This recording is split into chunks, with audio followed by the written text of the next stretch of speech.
Dear students, good morning. आज मैं इस पार्ट के कुछ बचे हुए टॉपिक्स पढ़ाऊंगा।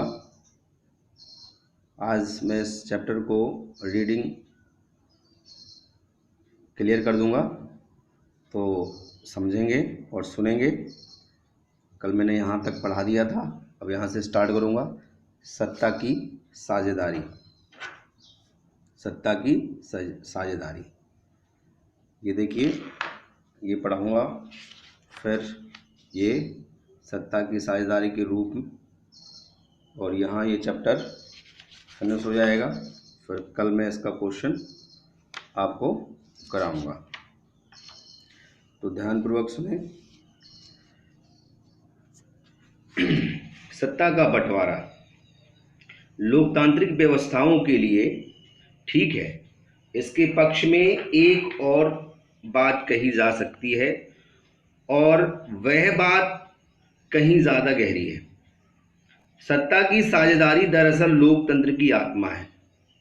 लोकतंत्र का मतलब ही होता है कि जो लोग इस शासन व्यवस्था के अंतर्गत हैं उनके बीच सत्ता को बांटा जाए, और ये लोग उसी ढर्रे से रहें। इसलिए वह सरकार वही है, दैट मीन्स लीगल, जिसमें अपनी भागीदारी के माध्यम से सभी समूह शासन व्यवस्था से जुड़ते हैं।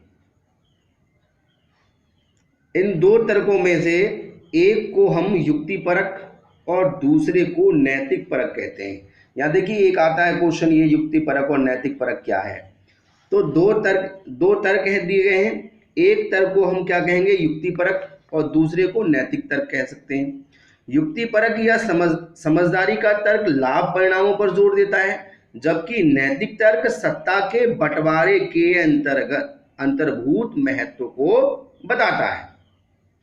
अब एक खलील की उलझन क्या थी। खलील जो है, यहाँ एक हेडिंग है, खलील की उलझन।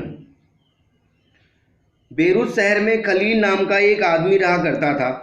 उसके माँ बाप अलग अलग समुदाय के थे। उनके पिता ऑर्थोडॉक्स ईसाई थे तो माँ सुन्नी मुसलमान। आधुनिक शहर के लिए यह कोई अनूठी बात न थी। लेबनान में अलग अलग समुदाय के लोग रहते थे और राजधानी बेरूत में भी बस जाते थे। साथ रहते थे, मेलजोल होता था, पर गृह युद्ध में वे एक दूसरे से लड़ते भी थे, यानी गृह युद्ध होता था। खलील का एक चाचा ऐसे ही लड़ाई में मारा गया था। गृह युद्ध की समाप्ति के बाद लेबनान के सारे नेता साथ मिलकर बैठे और विभिन्न समुदायों के बीच सत्ता के बंटवारे के कुछ बुनियादी नियमों पर सहमत हुए। इन नियमों के अनुसार तय हुआ कि देश का राष्ट्रपति मैरोनाइट पंथ का कोई कैथोलिक ही होना चाहिए। अबॉलिशन हो रहा है। सिर्फ सुन्नी मुसलमान ही प्रधानमंत्री हो सकता है। उप प्रधानमंत्री का पद ऑर्थोडॉक्स ईसाई और सांसद के अध्यक्ष का पद शिया मुसलमान के लिए तय हुआ, यानी कि सभी कौम में से कुछ न कुछ पद तय किया जा रहा था। इस समझौते के अनुसार आगे से ईसाई फ्रांस से संरक्षण की मांग नहीं करेंगे और मुसलमान भी पड़ोसी सीरिया के साथ एकीकरण की मांग छोड़ने पर सहमत हुए। जब ईसाइयों और मुसलमानों के बीच यह समझौता हुआ था तब दोनों ही आबादी लगभग बराबर थी। बाद में मुसलमान स्पष्ट रूप से बहुमत में आ गए और दोनों पक्ष अभी भी उस समझौते का आदर करते हुए उसे मान रहे हैं, क्योंकि ये लीगल था, सभी के हितों का ख्याल रखा गया था। इसलिए सभी कौम एक दूसरे का आदर कर रहे थे और नियमों का सत्कार कर रहे थे। अब हम पढ़ेंगे सत्ता की साझेदारी के रूप। कौन कौन से सत्ता के साझेदारी के रूप हो सकते हैं। तो फर्स्टली रूप हम पढ़ेंगे हेडिंग बाई हेडिंग। एक देख लीजिए, यहाँ व्लादिमीर सत्ता की वागडोर केवल हमारे हाथ में है। ये तानाशाही है, पुतिन और तानाशाही के रूप में है। तो ये सत्ता की साझेदारी नहीं है। सत्ता की साझेदारी है विभिन्न स्तरों में सत्ता का बढ़ जाना ही सत्ता का साझेदारी है। तो शासन फर्स्ट रूप पढ़ेंगे सत्ता की साझेदारी की रूप।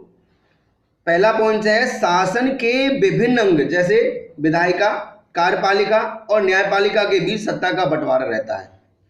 हम सभी जानते हैं, इससे हम सत्ता का क्षैतिज, इसे क्या कहते हैं हम, सत्ता का क्षैतिज वितरण कहेंगे, क्योंकि इसमें सरकार के विभिन्न अंग एक ही स्तर पर रहकर अपनी अपनी शक्ति का उपयोग करते हैं।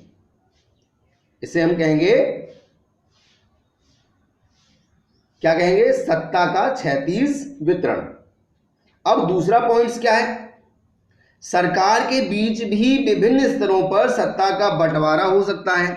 जैसे पूरे देश के लिए एक सामान्य सरकार हो और फिर प्रांत या क्षेत्रीय स्तर पर अलग अलग सरकार रहे। पूरे देश के लिए बनने वाली ऐसी सामान्य सरकार को अक्सर संघ या केंद्र सरकार कहते हैं। जो प्रांतीय या क्षेत्रीय स्तर की सरकारों को हर जगह अलग अलग नामों से पुकारा जाता है। कि विभिन्न स्तरों में बंटवारा हुआ है, सरकार के विभिन्न स्तर में बंटवारा हुआ है, इसी को कहते हैं सत्ता का बंटवारा। ये केंद्र सरकार के अधीन होता है। केंद्र सरकार अपने स्तर पर विभिन्न सरकारों में बंटवारा करते हैं, राज्य सरकार, स्थानीय सरकार आदि। नेक्स्ट थर्ड है सत्ता का बंटवारा। सत्ता का बंटवारा विभिन्न सामाजिक समूह, मसलन भाषाई और धार्मिक समूह के बीच भी हो सकता है। जैसे श्रीलंका से हिली हुई इनके भाषाई के बीच में हुआ था। बेल्जियम में सामुदायिक सरकार इस व्यवस्था का एक अच्छा उदाहरण है। कुछ देशों के संविधान और कानून में इस बात का प्रावधान है कि सामाजिक रूप से कमजोर समुदाय और महिलाओं को विधायिका और प्रशासन में हिस्सेदारी दी जाए।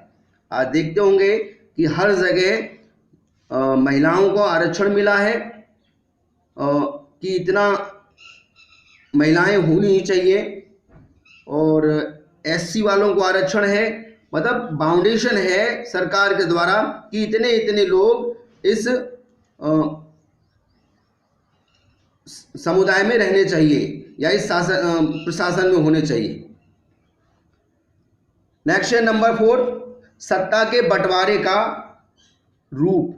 हम विभिन्न प्रकार के दबाव समूह और आंदोलनों द्वारा शासन को प्रभावित और नियंत्रित करने के तरीके में भी लक्ष्य कर सकते हैं। लोकतंत्र में लोगों को सामने सत्ता के दावेदारों के बीच चुनाव का विकल्प जरूर रहना चाहिए। समकालीन लोकतांत्रिक व्यवस्थाओं में यह विकल्प विभिन्न प्रकार पार्टियों के रूप में उपलब्ध होता है। पार्टी सत्ता के लिए आपस में प्रतिस्पर्धा करती है।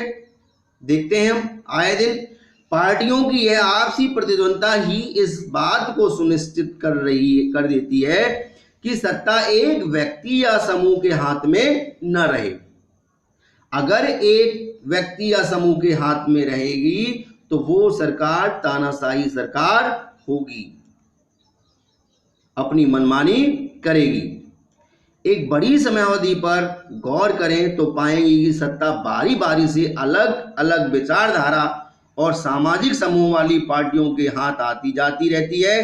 कई बार सत्ता की यह भागीदारी एकदम प्रत्यक्ष दिखती है, क्योंकि 2 या 2 से अधिक पार्टियां मिलकर चुनाव लड़ती हैं या सरकार का गठन करती हैं। तो लोकतंत्र में हम व्यापारी, उद्योगपति, किसान और औद्योगिक मजदूरों जैसे कई संगठित हित समूह को भी सक्रिय देखते हैं, क्योंकि वो भागीदारी निभाते हैं। सरकार की विभिन्न समितियां में सीधी भागीदारी करके या नीतियों पर अपने सदस्य वर्ग के लाभ के लिए दबाव बनाकर ये समूह भी सत्ता में भागीदारी करते हैं। तो ये डियर स्टूडेंट्स, ये थी सत्ता की साझेदारी। आज चैप्टर रीडिंग कंप्लीट हो गया और कल से मैं इस चैप्टर का प्रश्न उत्तर कराऊंगा और कल से अपने कॉपी में नोट करेंगे और अच्छी तरह से उसे लिखेंगे हेडिंग बाय हेडिंग जैसे मैं लिखाऊंगा। तो आज के लिए इतना ही काफ़ी है डियर स्टूडेंट्स। Good bye.